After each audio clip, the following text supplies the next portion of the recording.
Welcome back to another episode of Back to the Futures, the official podcast of the Futures League, presented by 78 Sports. I'm Owen Chaddock. He's Matt Ferreira. Matt, how are we doing today? Doing amazing. I mean, it's great to see you as always, and we got some very special guests coming up for everybody. So, Very special guests. And notice that is plural. We will get to who our guests are in a few minutes. But first, we want to highlight some Futures League news that has come across our desk over the last few weeks. Awards, more awards coming in by the day. Team awards are coming in. Best social media team. Congratulations to the New Britain Bees, who have a great social media crew led, of course, by play-by-play announcer Randy Brochu, who is a highlight reel behind the mic. Brett Chaves and the Brockton Rocks are your best video broadcast award for the 2023 season. Brett and company have done a great job producing a great show for everybody on Blue Frame. Make sure to check that out next season because I'm sure they'll bring most of those people back because it was awesome. Best food, and boy, was it. It was the Westfield Starfires North Elm Butcher Block. If you want to see a full story on that, check out former co-host of Back to the Futures, Matt Satilli's story on the Westfield Starfires and the Butcher Block on our Twitter. The Nashua Silver Knights, who had the return of Monkey Boy presented by Barstool Sports as our best in-game promo. That was a lot of fun. You want to see that. They're actually making a documentary soon, so make sure you tune in for that. Two more awards here. We also had our best, another team and staff award. It was best non-baseball event at the ballpark, except it was baseball because it's Savannah Bananas. It's a great brand of baseball. The Bananas sold out Campanelli Stadium. It was a fantastic event put on by the Brockton Rocks, so congratulations to them on a great event. And finally, we had our best community promo. It was Dig In for Pete. Everybody contributed to get in those bracelets. Pete Wilk made his return to the field. It was a fantastic night in Vermont. And two people that Pete Wilk meant a lot to are our two guests on this show, Tim Noone and Jimmy Evans, formerly of the Vermont Lake Monsters. They both played there in 2022. Jimmy has been there for 2 years, Tim Noone just for one, but he also played with Brockton in 2020. Matt, it was great to hear from these guys. yeah, it's great to hear from them and see their stories from D3 to now teaming up in the ACC. So it was great to pick their brains baseball-wise. You get to hear pitching and hitting side. Yeah, and we've talked to a number of people about this in the last couple of seasons on Back to the Futures, about the transition from Division III to Division I and the growth and the importance of the transfer portal. These guys have certainly taken advantage of that. Jimmy said he was a longtime Duke fan, so he's very excited about being part of the Blue Devils community now. And Tim, who continues to elevate his game, going from that pretty good conference in Division III. What's the name of it, Matt? New Mac. Ah, yes, the new Mac. He went from there to Division I, where congratulations to Tim on getting that opportunity with the Blue Devils. You want to hear from these guys. It's going to be a great episode. Make sure to tune in for this episode and future episodes on Back to the Futures. As always, you know where to find us: Apple Podcasts, Spotify, SoundCloud, YouTube.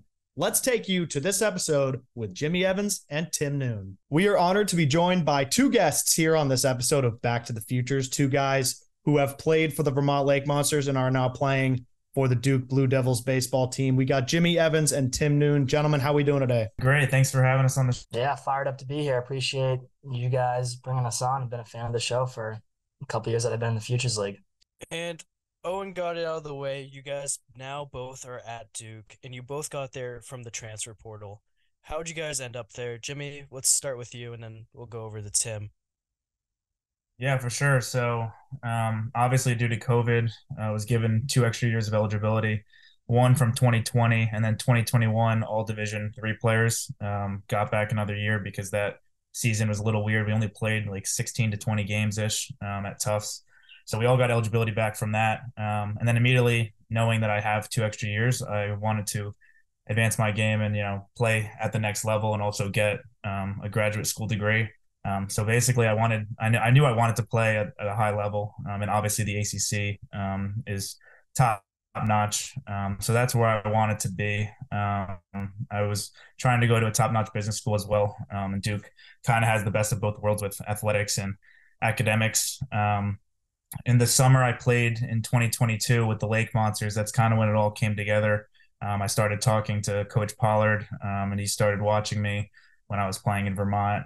We kept in touch throughout the summer. He was following along with my stats and watching video and the games I was playing and whatnot. And then it kind of came together in the fall when I came on my visit to Duke.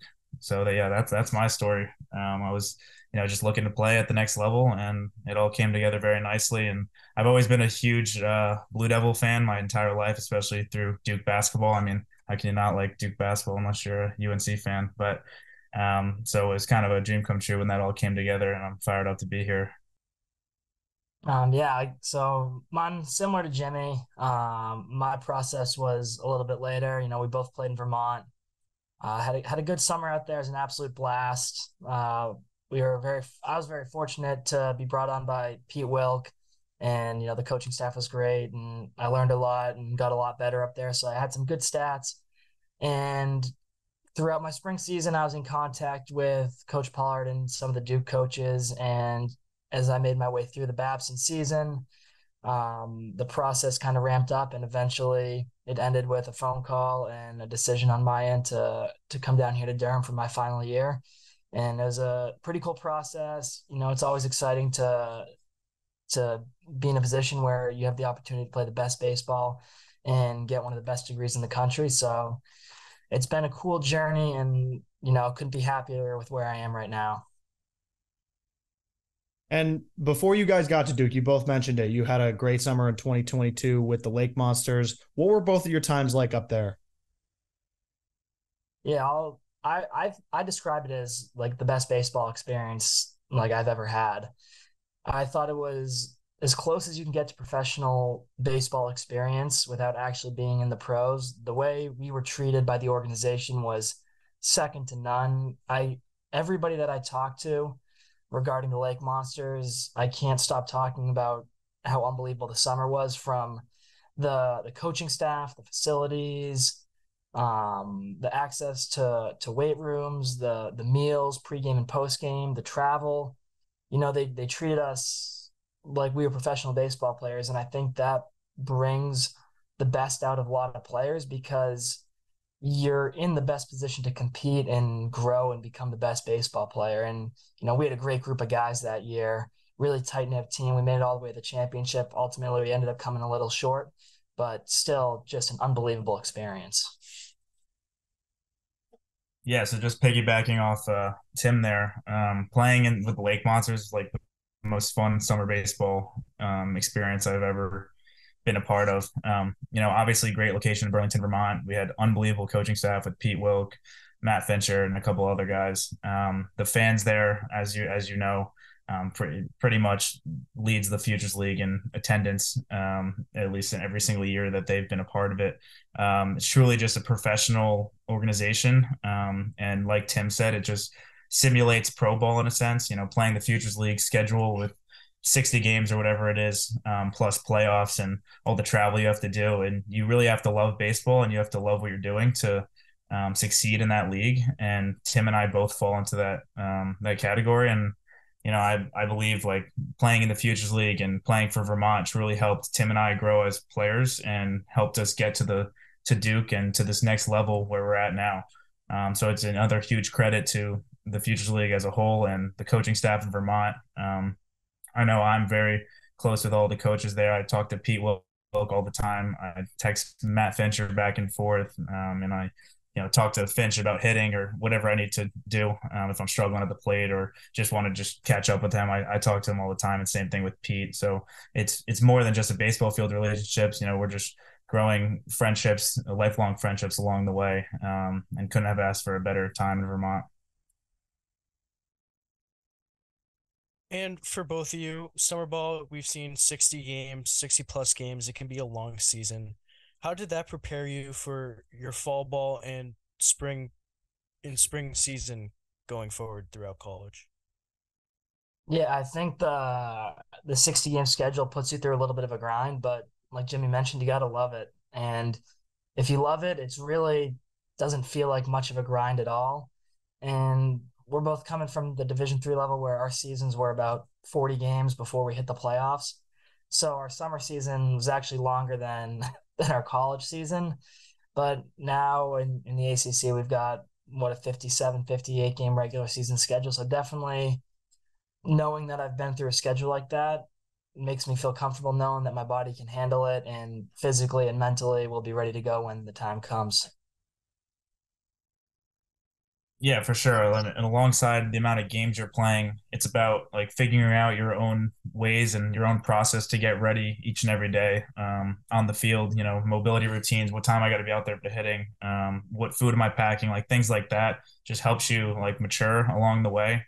And like we mentioned earlier, just truly simulates the pro ball experience. And then using that now into this longer 60 game season that we have here at Duke, it's just going to be just like that, a grind, but a fun grind. And it's, you know, mentally and physically tasking, but if you love it, just like we do, it's just a lot of fun along the way.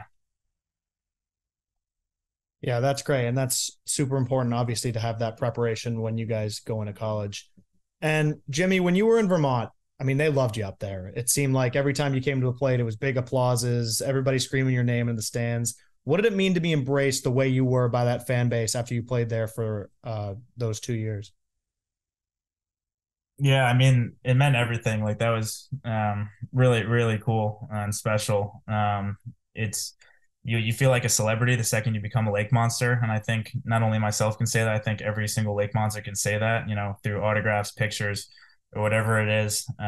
They make you feel like home in Vermont, and I firmly believe that's why the Lake Monsters had so much success the past three seasons of the Future League. You know, with the coaching and Chris English, the owner, and everything like that. But the fans really embracing me and, you know, uh, giving me the nickname, the mayor, and all that stuff. That was a lot of fun.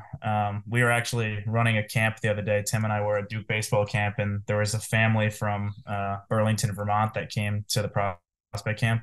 And the guy recognized both Tim and I, and he approached us, and that's just like the connections you get when playing in the Lake Monsters organization. And they were just really excited just to chat with us and saying, you know, you guys are celebrities there and all that stuff. It was a lot of fun watching you guys and whatnot. Yeah, so it was awesome. A truly great experience in Vermont.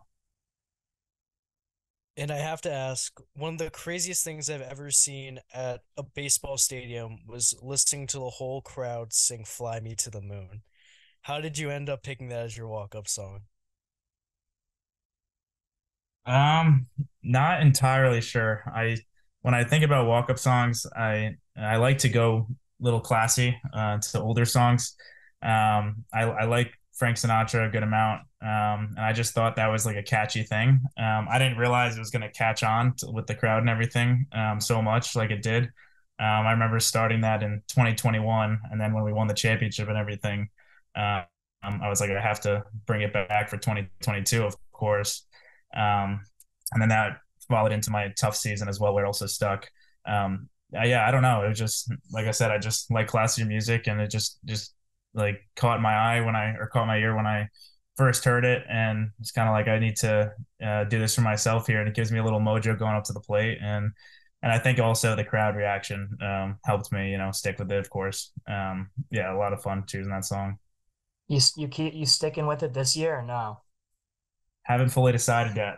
I guess we'll figure that out. Yeah, you got to see how you're hitting and then kind of judge it from there. Yeah, yeah, for sure. So, Tim, obviously you played in Vermont, but before that, you had a stint with the Brockton Rocks in your first season in the Futures League. First of all, how was your experience there, kind of getting your first reps in the league? And then how did you end up in Vermont afterwards? Yeah, the Brockton experience was really cool. It was in the summer 2020, right after COVID shut everybody's season down. So the Futures League was the only league that played that summer in New England. There's no Cape League, there was no NECBL, and there was a lot of local talent and a lot of guys that I think were supposed to play in the Cape or NECBL and then ended up on a Futures League roster. So I remember looking back and seeing a ton of draft picks out of that year.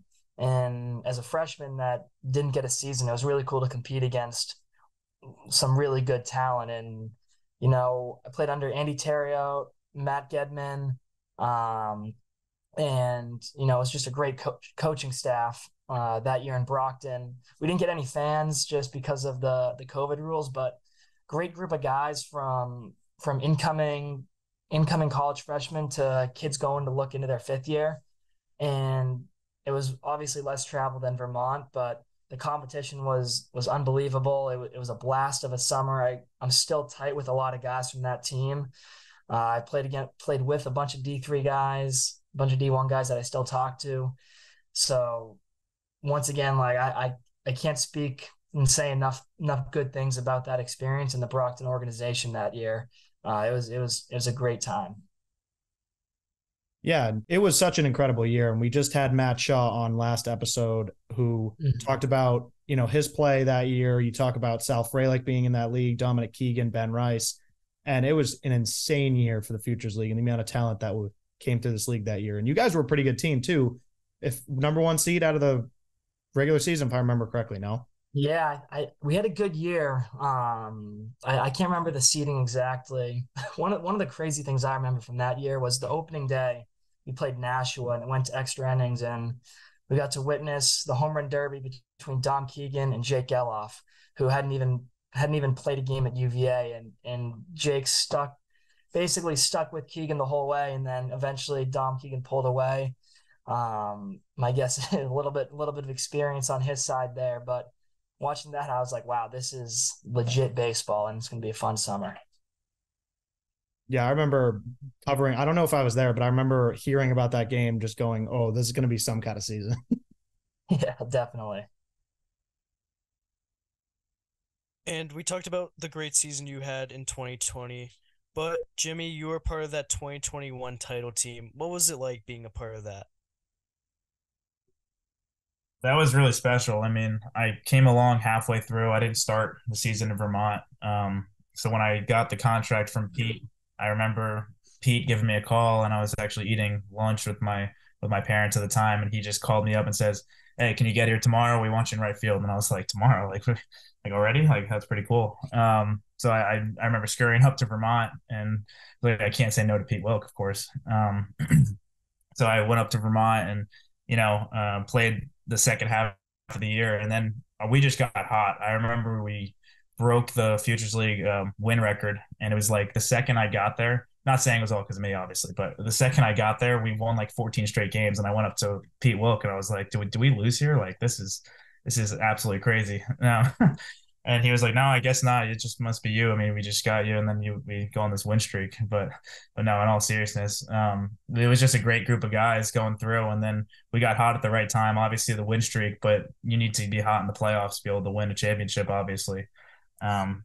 So that playoff experience was extraordinary. And then we, towards the end of the summer, the Futures Leagues guys tend to leave and stuff like that. So we had about 5 or 6 of our starting lineup leave for that championship series. So we needed guys to step up in pretty much every position.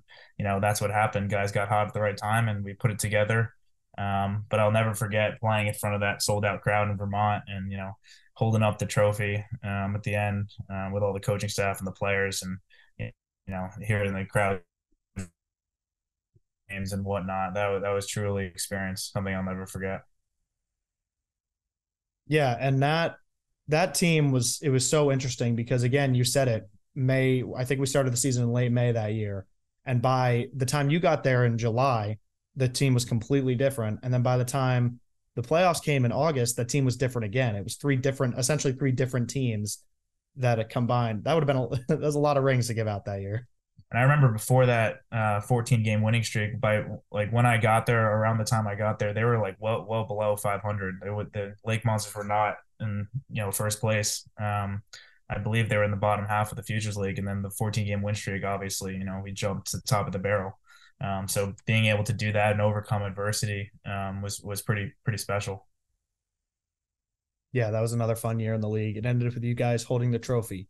Flash forward to 2022. You guys get a pitcher from Babson who's pretty good at slinging the rock. You guys go on a good run, make it all the way there, but unfortunately, after 3 incredible championship games, can't quite get the trophy. But talk about that 2022 season. What was it like playing that whole season, playing so well and experiencing those incredible games to close out the year? Yeah, it was definitely a really cool experience getting there. I remember me and Jimmy, I think, were there the very first practice. So we were there from May 24th to August 15th or whenever the championship game was. And we started off, I want to say, hovering around 500 for the first 2 weeks before we finally started to hit our stride and get hot.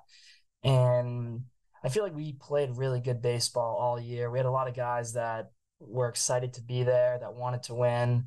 We were led by like Sean Matson, Toby, McDonough, two studs on the mound. And then we just had guys that hit. It felt like we put up a million runs a game, and it made it really easy to pitch, especially with guys like Jimmy in the lineup and Colby Brulette too, just our lefty power guys, just driving in runs left and right.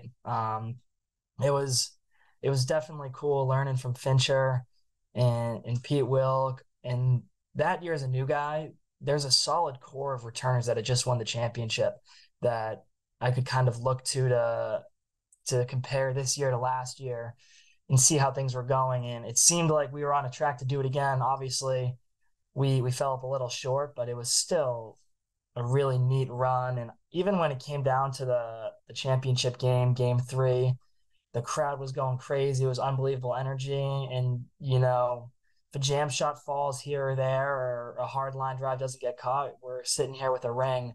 But obviously that's the beauty of the game of baseball. It's hard to win, and it's really hard to win twice in a row. So even though we ended up losing, it was a really awesome time. Yeah, so like Tim said, we were there from the very beginning, and right away, Wilk kind of just appointed us as like the veterans of the group. Tim playing in 2020 and myself being on the championship team the year before with Colby, Brulette, Francis Ferguson, Wyatt Cameron. So he pretty much just appointed us as the veterans and said, you guys are like the leaders of this team, and we're gonna have to battle throughout the entire summer and go through some adversity and overcome adversity, and win some games, lose some games, and just do the best we can to make it back to the championship. And obviously, we had a phenomenal year. I think we went on a huge winning streak again. I'm not sure if we broke our record from 2021 or not, but those winning streaks clearly got us to the top of the barrel. And obviously, like you said, we fell a little short at the end, but it was a phenomenal summer. Of course, like just winning so many games and the crowd in Burlington being with such great guys. An unbelievable summer, even though we didn't win. And that was an interesting summer for myself because around I think it was end of June or something like that, I went down with an injury. And I don't even know if this was really released or not, but I had a collision at first base and I ended up tearing my meniscus.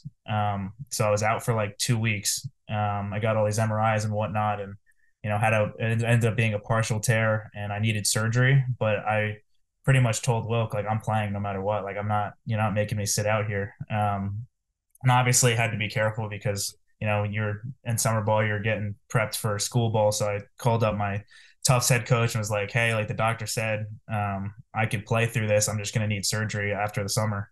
Is this okay?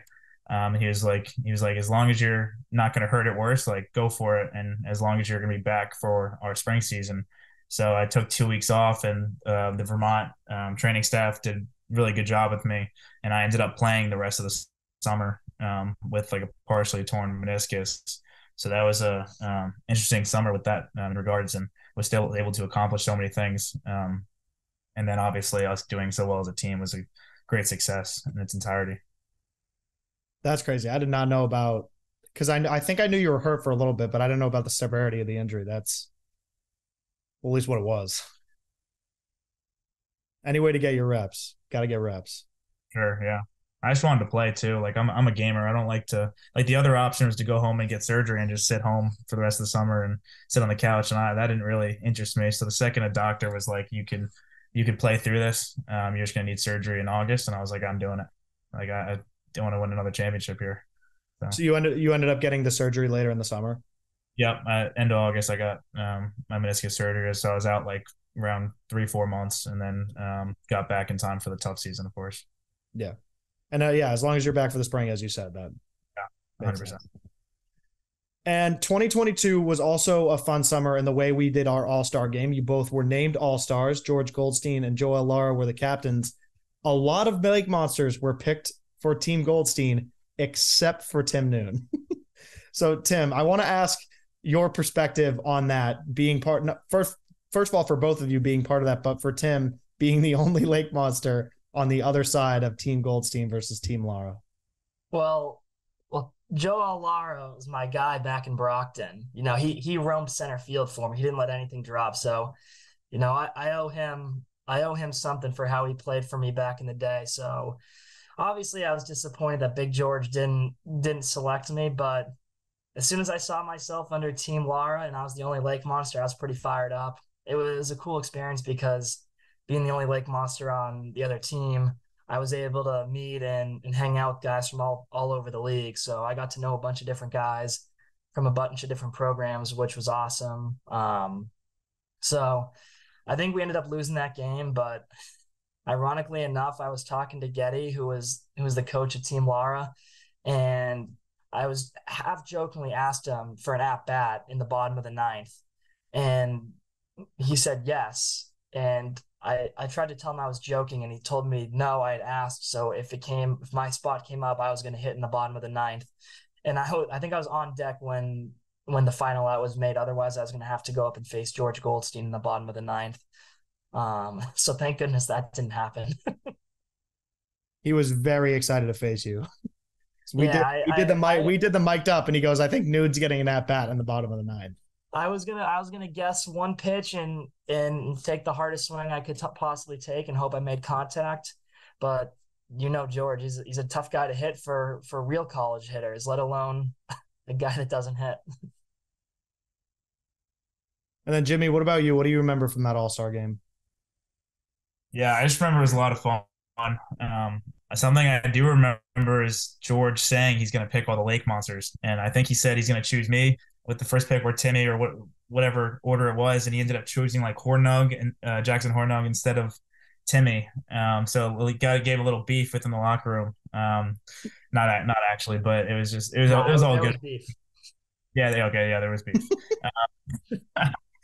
But yeah, I just remember that being just a cool experience. Like Tim said, you're meeting guys from all over the league, coming from all different programs, and it's so cool, like how quickly you bond with and other players, even though you're just there with one day with each other. But that whole Scout Day experience was pretty cool. Taking BP and running and doing all that stuff like a pro style showcase, and then playing the game in a competitive fashion was pretty cool. And then I know you guys mic'd up George on the mound and stuff. So all that stuff just simulates like MLB All-Star Game festivities, and it's a really cool experience for all of us. He was hilarious during the mic'd up. So funny. I didn't stop. Editing it was because I just couldn't stop laughing the entire time. Had to cut out a lot of things. Hold on, we'll get right back to the Futures, but first, we want to share a message from our friends at 78 Sports. Do you have kids playing baseball or softball? We all know practice time is limited, especially here in New England, not to mention the cost of lessons and cage time can add up very quickly. Save yourself time and money by giving your kids what they need to work on their game at home. Our friends at 78 Sports can help you put together the perfect at-home training setup. Whether you want to start small with just a tee and a net, or looking to set up a full cage with turf and a pitching machine, they have you covered. And I've used their stuff before. I've seen their facilities. They definitely cover everything. The team at 78 Sports design and install hundreds of at-home and commercial sports training facilities. So let them help you find the perfect setup for your space. Visit the 78 Sports website at 78sports.com. That's SEVENTY, the number 8, sports.com. For a limited time only, by just mentioning Back to the Futures, you'll receive a 10% discount off your order. That's SEVENTY, number 8, sports.com. Now, back to your regularly scheduled programming. And for you, Tim, before you went to Duke, you played at Babson in the NUMAC, which, if I say so myself, is one of the best conferences in New England. How do you feel? How do you feel NUMAC play and playing at Babson prepared you for Duke? Yeah, it definitely prepared me. There are a lot of great hitters in the NUMAC, a lot of really good talent all around. So playing 2 full seasons, playing a full slate of games, especially my senior year, where all these teams had full scouting report on me, really knew what my stuff was. It's tough to get through a NUMAC season unscathed. It's a grind. You get your 3-game series back half of the season. They're intense. Um, it really feels like every weekend is a rivalry weekend, no matter who you're playing, which is awesome because with a relatively short conference season, everything really matters in the way the conference is split up. A loss here or there knocks you from first place to third place, and all of a sudden you lose home field advantage. And I just thought it was unbelievable baseball, really good talent. There was never an easy lineup to face. There was never an easy out. You had to be locked in the entire time. And, that's what you sign up for. That's why you play. You want to be facing the best competition at all times and really force yourself to grow and get better. And the NUMAC, without a doubt, has prepared me for all levels of baseball that I've gone through. So, Jimmy, before Duke, you were at Tufts, before transferring, obviously, playing against top teams in New England and throughout the nation at a Division III level. How do you think it prepared you for such a big jump to the ACC? Yeah, so Tufts was a tremendous experience. We had a great coaching staff throughout my 4 years there. Obviously, the weird years with COVID and everything. Then we had a coaching switch my sophomore going into junior year. So we had a new head coach who came just from California. So we ended up switching our spring trips. We actually went out to Cali and played some of the top Division III programs in the country. So that was a great experience for us, both my junior and senior years. But on top of that, just the NESCAC is just super competitive. At Tufts, we always talked about how the NESCAC runs through Medford. That was our little slogan that we always talked about as a team. But yeah, the competition was good. Playing in summer ball leagues like the Futures League or playing in the Cape greatly helped me for now prepping me for Duke. But it is the Division III level, but the grind remains the same. There's great players all around the country, whether you're D3, D2, D1, and as you could see that in leagues like the Futures League or the NECBL or the Cape, there's good players everywhere. So the grind doesn't really change. Now that I'm in the ACC now at a program like Duke, it's obviously a big jump. But the biggest thing that I'd say, and I think Tim could attest to this, is just the amount of resources that we have here at Duke and the money involved in Durham, and just being in the ACC. There's the different gear you get, the resources to get better, the amount of hours you can spend with coaches, things like that. But other than that, the playing baseball at Tufts, truly developed me as a person and also a baseball player. And, couldn't be happier to be here at Duke now for my 5th year. So. And the NESCAC went through Medford. You guys ended up winning the conference, and you got a taste of what it's like to be in the NCAA tournament, seeing the best teams in the nation even more than you did throughout the regular season. What was the biggest difference between Division III players, the top Division III players, and D1 players that you've seen? Honestly, it's not that big of a difference. If we're talking the top Division III players and then just regular Division I players, and you can see it in the leagues throughout, like the summer ball leagues, it's not the biggest difference but the thing that I will say though, when you look at the rosters, it's just the depth. We're talking like, obviously, you could have guys like myself or Timmy in the rotation or things like that. But when you get into your 6th, 7th arm in the bullpen, that's where the difference is between a school in the ACC versus a D3 program. In the ACC, you're still going to have your 7th, 8th, 9th pitchers still throwing 90 plus miles an hour versus Division III program. It could dwindle out a little bit. And same thing with the lineups. Some lineups that we face in Division III level are strong throughout, but others you could be like, all right, you only have to worry about a couple of hitters. So that's the biggest thing I'd say is just depth, and I think Tim could attest to that as well. Yeah, I mean, I touched on it a little bit, but Jimmy kind of hit a lot on it. One of the things I noticed is kind of the physicality of guys. There are a lot of big guys, over here at Duke. Obviously, we had some big physical guys at Babson and played against some big physical guys. But I think top to bottom, the physicality is one of the bigger differences in my mind. Before we return to Back to the Futures, we want to share a message from our friends at Zorian Bat Company. Rob Zorian started the company, Zorian Bat Company, in 2003, literally out of the trunk of his car in Davie, Florida.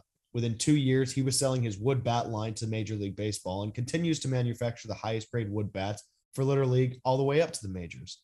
Rob Zorian, founder and president of Zorian, says, "I started the company in 2003 to service all baseball players in the United States and beyond. And after 19 years, our mission has not changed. We are very excited to have the opportunity to work with the Futures League and wish all of our players and coaches a healthy and successful season ahead. For more information about Zorian, visit their website, zorianbats.com. Zorian, America's baseball brand."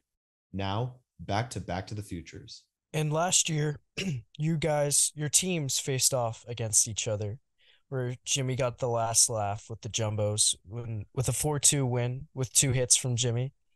Was there any extra drive from either of you to win against each other? Yeah, that was a lot of fun playing against Timmy's team, because we also had Timmy's cousin, Ryan Noone, who played at Tufts the previous year and did his 5th year at Babson. So when he came back to Tufts, we had a little rivalry going there, and it was a midweek game, so Timmy didn't pitch, of course, but he was chirping me in the dugout and all this stuff, and it was good getting the last laugh and getting 2 hits or whatnot. But yeah, that was a whole lot of fun playing against them for sure. Yeah, I lobbied to try to make myself available out of the bullpen just to come in and face Jimmy if the situation called upon it, or Connor Bowman, a fellow Lake Monster that we played with. But ultimately, I didn't win that battle. But it was fun seeing the guys that I played with in the Futures League, Silas Reed too, one of my good buddies, and it was fun watching the guys compete. I would have loved to see Ryan Noone, my cousin, go yard against his former Jumbos team and lead us to victory. But it was a pretty good game, and unfortunately, the Jumbos came out on top. You talked about Ryan a little bit right there. Tim, you yourself come from a baseball family. You mentioned Ryan and his success, but also your dad's been a successful coach, and he's also spent time with the Red Sox staff. What was it like growing up in a baseball family and picking the brains of family at Thanksgiving and all that? Yeah, it was awesome. I've grown up around the game my entire life. I've been fortunate enough to grow up and be around the Red Sox and Babson as a kid, so I was able to learn a lot, and I feel like that experience has allowed me to understand the game at a level more than just a player, because I can go inside the mind of a coach at times and think, how's a coach going to be thinking, looking at a certain situation? And I think that has helped me on the mound. It's definitely helped me in preparing for games. And the great thing about having your dad as a coach is you're one easy phone call away from just discussing the game and discussing, how to get myself better. What can I do to be a better player, better teammate, a better leader? And really anything baseball related, it's an easy phone call away.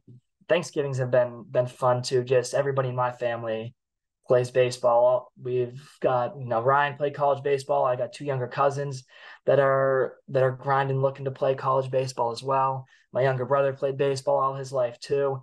So it's a fun atmosphere, just talking baseball, watching baseball, breathing baseball, and everything about baseball.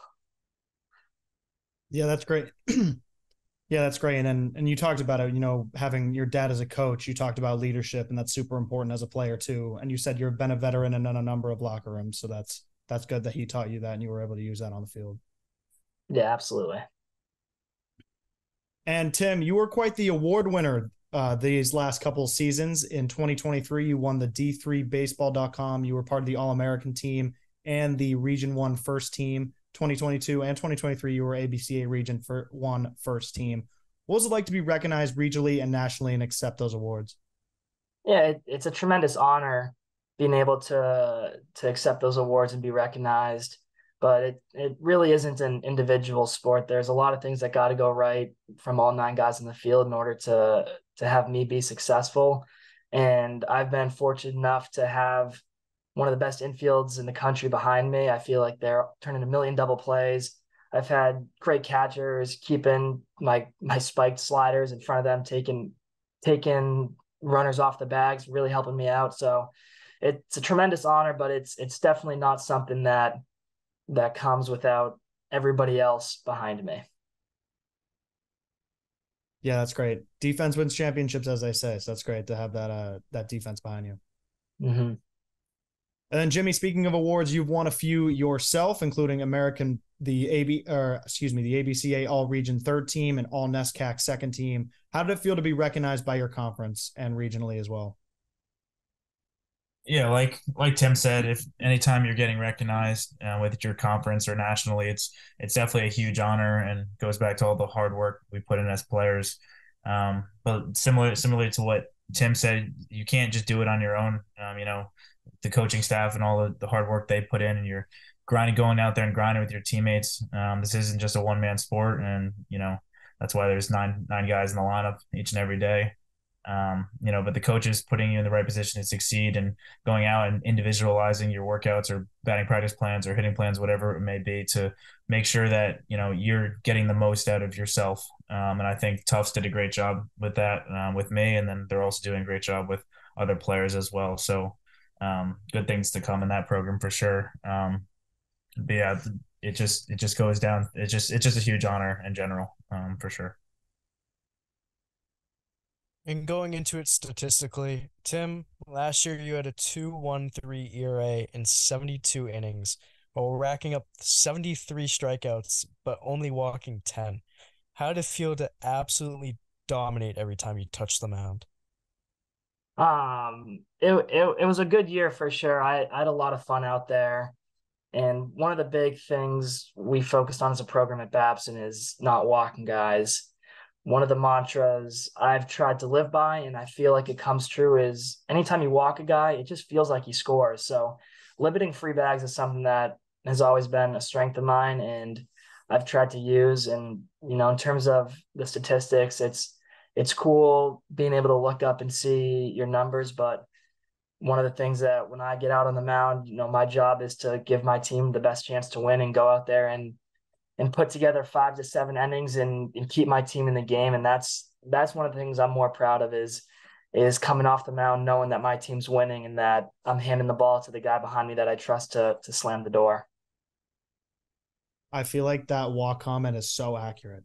I've never pitched. I've only watched, but I know Matt's pitched, obviously. But I feel like that's just so accurate.